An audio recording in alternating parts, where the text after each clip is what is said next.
Hello Bojo. Winter ആയതുകൊണ്ട് winter ഫെസ്റ്റിന്റെ ഭാഗമായി ഇവിടെ സ്നോ മൊബൈലിന്റെ ഒരു ഫ്രീ സ്റ്റൈൽ സ്റ്റണ്ട് നടന്നു.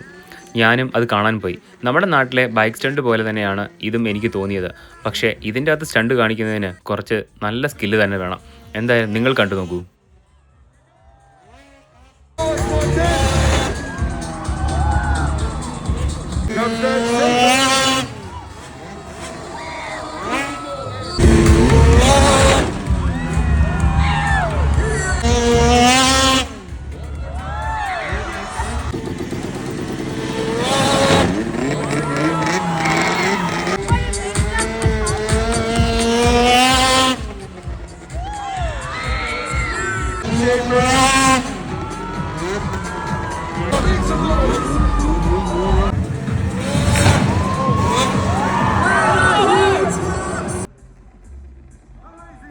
അപ്പോൾ ഓക്കെ, ബൈ.